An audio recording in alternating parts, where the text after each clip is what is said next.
Hi friends, this is Rafi. Welcome to my channel. ఈరోజు Nifty bank Nifty గురించి explain చేద్దాం అనుకుంటున్నాను friends. Nifty bank Nifty గురించి చెప్పే ముందు సెబీ యొక్క గైడ్లైన్స్ అయితే నేను ఒకసారి చదవాలనుకుంటున్నాను. నేను సెబీ యొక్క అడ్వైజర్ అయితే కాదు ఫ్రెండ్స్. నేను సెబీ ద్వారాగా పొందిన లైసెన్స్ పొందిన ఎటువంటి లైసెన్స్కి అయితే నేను పొందలేదు. నేను ఈ వీడియో ద్వారా ఆప్షన్లో కానీ ఫ్యూచర్లో కానీ స్టాక్స్లో కానీ బై కానీ సెల్ కానీ చేయమని నేను ఎటువంటి రికమెండేషన్ అయితే చేయటం లేదు. ఈ వీడియో ఓన్లీ ఎడ్యుకేషన్ పర్పస్ గురించి మాత్రమే ఈ వీడియో చేయడం జరుగుతుంది. దయచేసి అర్థం చేసుకుంటారని ఆశిస్తున్నాను. సో చూడండి friends, bank Nifty closing price వచ్చి 47,124 దగ్గర అయితే క్లోజ్ చేయడం జరిగింది బ్యాంక్ నిఫ్టీ. సో బ్యాంక్ నిఫ్టీలో ఆల్రెడీ మీకు ప్రీవియస్ డే వీడియోస్లో కూడా మీకు చెప్పడం జరిగింది. బ్యాంక్ నిఫ్టీలో ఒక ప్యాటర్న్ రాబోతే అడ్వాన్స్ లెవెల్సే చెప్పాను మీకు ఫ్రెండ్స్. నా వీడియోస్లో మొత్తం అన్ని కూడా మీకు అడ్వాన్స్ లెవెల్స్ పాయింట్స్ దొరుకుతాయి. అడ్వాన్స్గా మూమెంట్ అనేది నేను చెప్పగలుగుతాను. అయిపోయిన తర్వాత ఆ భజానా అయితే నేను చెప్పలేను. అయిపోయిన తర్వాత అయితే ప్రతి ఒక్కరు చెప్తారు.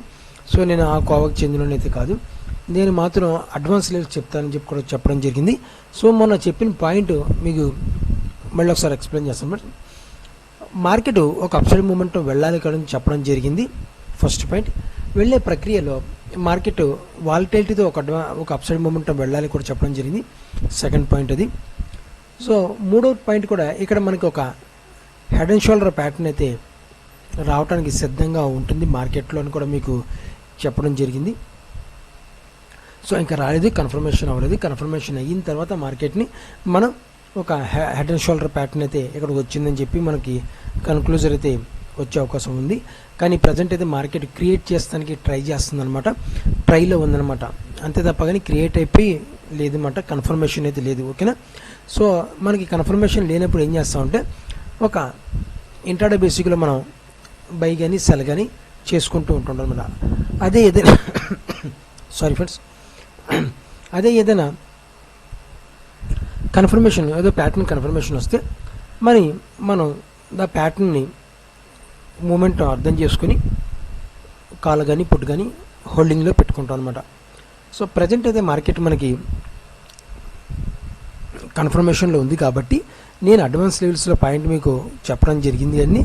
సో ఇది మాత్రం కన్ఫర్మ్ అయితే మాత్రం head and shoulder pattern confirm అయితే ఒక ఈ లెవెల్ బ్రేక్ చేసిన వెంటనే 46,000 లెవెల్ బ్రేక్ చేస్తే మాత్రం అది కూడా ఒక మంచి హై వాల్యూమ్తో అయితే బ్రేక్ చేయాల్సి వస్తుంది. ఎప్పుడైతే హై వాల్యూమ్తో మార్కెట్ బ్రేక్ చేసిందో మార్కెట్ డెఫినెట్గా మళ్ళీ ఇక్కడ ఒక వాల్యూమ్ అయితే జనరేట్ అవ్వాలన్నమాట. ఎప్పుడైతే ఈ వాల్యూమ్ అయితే ఇక్కడ జనరేట్ అయిందో మార్కెట్లో, సో డెఫినెట్గా మనకి మంచి సెల్లింగ్ ప్రెజర్ వచ్చే అవకాశం ఉందన్నమాట.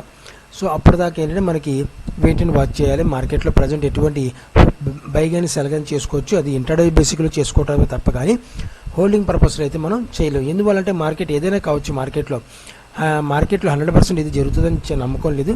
మార్కెట్లో ఏదైనా అవ్వాల్సిందే అయ్యే ఒక్క మార్గం ఏంటంటే స్టాక్ మార్కెట్లోనే అవుతుంది, ఎక్కడ పడితే అక్కడ అవ్వదన్నమాట. సో అందుకని స్టాక్ మార్కెట్లో ఏదైనా అయ్యే అవకాశం ఉంది కాబట్టి మన కన్ఫర్మేషన్ గురించి వెయిట్ చేసి దానికి మూమెంట్ అర్థం చేసుకుని బై కానీ సెల్ కానీ చేసుకుంటే బెటర్ అనమాట. సో ఈ పాయింట్లని కూడా మీకు అడ్వాన్స్లోనే మీకు చెప్పడం జరిగింది. అదేవిధంగా మార్కెట్ మూమెంటం కూడా ఇవ్వటం జరిగింది అనమాట. ఈ రోజు వరకు కూడా నేను ప్రీవియస్ డే వీడియోస్లో మీకు చెప్పడం జరిగింది. కావాలంటే ఒకసారి వెళ్ళి వీడియోని మీరు మళ్ళీ ఒకసారి వీడియో చూస్తే మీకు అర్థమవుతుంది, నేను ఏ పాయింట్స్ చెప్పానో ఏంటో మీకు అర్థమవుతుంది అనమాట. ఇంట్రాడే బేసిక్లో ఒకసారి చూద్దాం friends bank Nifty. So bank నిఫ్టీలో ఒక అప్సైడ్ మూమెంటం కొద్దిగా అప్సైడ్ మూమెంటం వెళ్ళే పాసిబిలిటీ ఉందని చెప్పి ఎక్స్పెక్ట్ చేస్తున్నాను. వెళ్ళిన తర్వాత మార్కెట్ స్లోగా కొద్దిగా సెల్లింగ్ ప్రెజర్ రావాలి. వచ్చిన తర్వాత మన ప్యాటర్న్ కన్ఫర్మేషన్ వస్తే మాత్రం డెఫినెట్గా మార్కెట్లో ఒక సెల్లింగ్ ప్రెజర్ వస్తుంది. ఎంతవరకు అంటే 43,500 దాకా నా అంచనా ప్రకారం వచ్చే అవకాశం పాసిబిలిటీ ఉందని చెప్పి నేను ఎక్స్పెక్ట్ చేస్తున్నాను. సో సార్ రావాలి సెల్లింగ్ రావాలి. ఎందుకంటే మార్కెట్ గత కొన్ని రోజుల నుంచి మనం మార్కెట్ని కంపేరింగ్ చేసుకుంటే ఓవర్ వాల్యుయేషన్లో ఉంది మార్కెట్. అంత ఓవర్ వాల్యుయేషన్లో ఉన్నప్పుడు కంపల్సరీ ప్రాఫిట్ బుకింగ్ వస్తుంది. రెండోది ఏంటంటే కొద్దిగా సెల్లింగ్ ప్రెజర్ కూడా వస్తుంది. ఎందువల్ల అంటే మార్కెట్లో గతంలో బై చేసిన వాళ్ళు ఇప్పుడు ప్రాఫిట్ బుకింగ్ చేసుకొని తర్వాత మళ్ళీ డిస్కౌంట్లో తీసుకెళ్ళిపోయి మార్కెట్ని అక్కడి నుంచి మళ్ళీ బై చేయడం జరుగుతుంది అన్నమాట. సో దాని గురించి మార్కెట్ని కొద్దిగా సెల్లింగ్ ప్రెజర్ వచ్చే అవకాశం పాసిబిలిటీ ఉంది. సో అందులో మార్కెట్లో కొద్దిగా ఒక అప్సైడ్ మూమెంట్ వెళ్తే మాత్రం మరీ మంచిది. అప్సైడ్ మూమెంట్ వెళ్ళిన తర్వాత నేను సెల్లింగ్కి అయితే ప్రజెంట్ అయితే నేను ఆలోచిస్తాను ఫ్రెండ్స్. అంతవరకు అయితే నేను సెల్లింగ్లో ఆలోచించను. ఇక్కడ మనం చూసుకుంటే ఇక్కడ నుంచి మార్కెట్లో ఒక రెసిస్టెంట్ జోన్ ఉంది ఫ్రెండ్స్. ఇది హెడ్ అండ్ షోల్డర్ యొక్క ప్యాటర్న్ యొక్క రెసిస్టెంట్ జోన్ అనమాట. ఇది కావాలితే మీకు కలర్ చేంజ్ చేస్తాను, ఓకేనా? కనబడుతుందా? లేకపోతే రెడ్ పెట్టమంటారు, రెడ్ పెడుతున్నా, రెడ్, ఓకే. ఇది ఈ రెసిస్టెంట్ రెడ్గా లైన్ ఉంది కదా ఫ్రెండ్స్, ఈ లైన్ మాత్రం రెసిస్టెంట్ జోన్ యొక్క హెడ్ అండ్ షోల్డర్ యొక్క రెసిస్టెంట్ జోన్ అనమాట. సో ఈ జోన్ దగ్గర నుంచి మార్కెట్ మళ్ళీ రివర్స్ అయ్యే అవకాశం పాసిబిలిటీ ఎక్కువగా ఉందని చెప్పి నేనైతే అనుకుంటున్నాను. సో అది తర్వాత లేని పక్షంలో మార్కెట్ ఈ లెవెల్ని, ఈ హెడ్ అండ్ షోల్డర్ ప్యాటర్న్ని ఫెయిల్యూర్ చేయాలంటే మాత్రం ఒక హై వాల్యూమ్తో మార్కెట్ని ఈ ప్యాటర్న్ని ఫెయిల్యూర్ చేయాలా. సో అప్పటి వరకు కూడా నేను ఈ ప్యాటర్న్ ఫెయిల్యూర్ అవ్వలేదని చెప్పి నేను అనుకుంటాను. ఎందువల్లంటే ఇప్పుడు వచ్చి మన వాల్యూమ్ మనకి కంపేరింగ్ చేసుకుంటే 1 డే చార్ట్లో కానీ 30 మినిట్స్ చార్ట్లో కానీ ఇంటర్డే బేసిక్లో మనం వాల్యూమ్ని ఒకసారి కంపేరింగ్ చేసుకుంటే మొత్తం కింద ఉన్న వాల్యూమ్స్ మొత్తం కంపేరింగ్ చేసుకుంటే మాత్రం హై వాల్యూమ్ వచ్చే ఆలోచన ప్రజెంట్ మార్కెట్కి లేదని చెప్పి అనిపిస్తుంది నాకు. సో మనకి రేపు గుడ్ ఫ్రైడే కాబట్టి మార్కెట్ సెలవు కాబట్టి మండే మార్కెట్లో మనకి సాటర్డే సండే కూడా సెలవే కాబట్టి మండే మార్కెట్ మనకి ఒకవేళ గ్యాప్ అప్ ఓపెన్ అయితే మాత్రం మార్కెట్లో ఒక ఈ లెవెల్ దగ్గర నుంచి అయితే నేను సెల్లింగ్ అంటే 48,170 దగ్గర నుంచి కానీ 148,000 దగ్గర నుంచి కానీ ఒక పుట్ ఆప్షన్ అయితే బై చేసుకుని కూర్చుంటాను ఫ్రెండ్స్. ఎందువల్లంటే నా ప్రాపర్ స్టాప్ లాస్ అయితే 48,200 దగ్గర స్టాప్ లాస్ అయితే పెట్టుకోవడం జరిగింది. 48,000 దగ్గర నుంచి మార్కెట్ వస్తే 48,000 కానీ నుంచి 48,200 కానీ నుంచి ఎక్కడి నుంచి సరే ఈ లెవెల్ దగ్గర టచ్ అయిన వెంటనే పుట్ ఆప్షన్ అయితే తీసుకొని కూర్చుని పోతాను. So head and shoulder pattern confirmation అయితే ఇంకా కొద్దిగా క్వాంటిటీ తర్వాత కూడా పుట్ ఆప్షన్ బై చేసడానికి ట్రై చేస్తాను అనమాట. సో అదేవిధంగా మండే మార్కెట్లో ఒక సపోర్ట్ లెవెల్ అయితే ఉంది ఫ్రెండ్స్. ఆ సపోర్ట్ లెవెల్ మార్కెట్ చూడండి, ఈ లెవెల్ని మార్కెట్ ఒక సపోర్ట్ చేసుకుంటూనే అప్ సైడ్ మూమెంటం వెళ్ళింది. మళ్ళీ మనకి మార్కెట్ ఈ లెవెల్ అయితే సపోర్ట్ చేసుకోవాలా, అది కూడా ఏంటి ప్యాటర్న్ కన్ఫర్మేషన్ అవడానికి. సో ఈ లెవెల్ కూడా ఒక సపోర్ట్ లెవెల్కి అయితే వర్కౌట్ అవుతుంది. రేపు ఒకవేళ గ్యాప్ డౌన్ ఓపెన్ అయినా సరే మార్కెట్ మనకి చిన్న సపోర్ట్ లెవెల్ ఉంది. తర్వాత దీనికి ఎల్లో లైన్ అయితే స్ట్రాంగ్ సపోర్ట్ లెవెల్ ఉందన్నమాట. సో ఏం భయం పడకలేదు, ఏ సపోర్ట్ లెవెల్ దగ్గర వచ్చినా సరే మార్కెట్ని నేనైతే కంపల్సరీగా పుట్ ఆప్షన్కి అయితే హోల్డ్ ట్రై చేస్తున్నాను. కానీ గ్యాప్ డౌన్ ఓపెన్ అయితే మార్కెట్ కొద్దిగా అప్ సైడ్ మూమెంటం వెళ్ళాలి కాబట్టి ఇంటర్డే బేసిక్లో కాల్ ఆప్షన్కి అయితే నేను ట్రై చేస్తాను అనమాట, ఓకేనా? అది కూడా విత్ వాల్యూమ్ రావాలి. నాకు వాల్యూమ్ రానిదే మాత్రం నేనైతే బై కానీ సెల్ కానీ చేయను ఫ్రెండ్స్. ఎందువల్లంటే వాల్యూమ్ వస్తేనే క్యాండిల్ వస్తుంది, క్యాండిల్ వస్తేనే ప్రైజెషన్ వస్తుంది, మూమెంట్ వస్తుంది. సో అన్ని విధాలుగా వాల్యూమ్ బట్టి ఉంటుంది కాబట్టి సో నేనైతే మాత్రం వాల్యూమ్ బేస్ చేసుకుని మార్కెట్ని నేను ట్రేడింగ్ అయితే చేస్తాను అనమాట, ఓకేనా? సో ఈ రకంగా అయితే బ్యాంక్ నిఫ్టీ యొక్క సపోర్ట్ అండ్ రెసిస్టెంట్ లెవెల్స్ అయితే ఈ రకంగా ఉన్నాయి ఫ్రెండ్స్. నిఫ్టీ చూద్దాం ఫ్రెండ్స్. నిఫ్టీ క్లోజింగ్ ప్రైస్ వచ్చి 22,326 దగ్గర అయితే క్లోజ్ అవడం జరిగింది. సో నిఫ్టీ నేను ఒక అడ్వాన్స్ లెవెల్స్ కూడా మీకు చెప్పాను. ఇంకా 100 రూపాయల నుంచి 150 పాయింట్లు అయితే అప్ సైడ్ మూమెంట్ వెళ్తే పాసిబిలిటీ ఉందని కూడా చెప్పడం జరిగింది. అదేవిధంగా మార్కెట్ ఒక అప్ సైడ్ మూమెంట్ అయితే వెళ్ళింది నిఫ్టీకి. సో నిఫ్టీలో మనకి ఒక సపోర్ట్ లెవెల్ అయితే ఉంది ఫ్రెండ్స్. ఇంటర్డే బేసిక్గా ఈ లెవెల్ కూడా మార్కెట్ ఒక సపోర్ట్ లెవెల్గా చేసుకుంటే మార్కెట్ ఒక అప్ సైడ్ మూమెంట్ అయితే వెళ్తుంది జరుగుతుంది.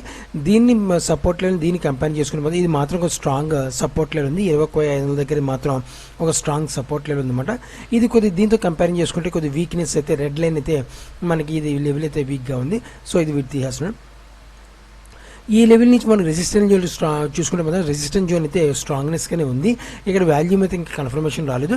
ఈ లెవెల్ని మాత్రం మళ్ళీ మామూలుగానే ఇంతకుముందు లాగానే మామూలుగా ఒక షడంగా తీసేస్తే మాత్రం లో వాల్యూమ్తో తీసేస్తే మాత్రం నేను పుట్ ఆప్షన్ అయితే తీసుకుంటాను ఫ్రెండ్స్, కాల్ ఆప్షన్ అయితే తీసుకోను. ఒకవేళ ఈ లెవెల్ బ్రేక్ చేయాలి అంటే ఈ రెసిస్టెన్స్ లెవెల్ బ్రేక్ చేయాలంటే ఒక హై వాల్యూమ్తో మార్కెట్ని బ్రేక్ చేయాల్సి వస్తుంది. ఈ లెవెల్ని బ్రేక్ చేసిన తర్వాత మళ్ళీ అక్కడి నుంచి ఒక సపోర్ట్గా మారాల్సి వస్తుంది మార్కెట్.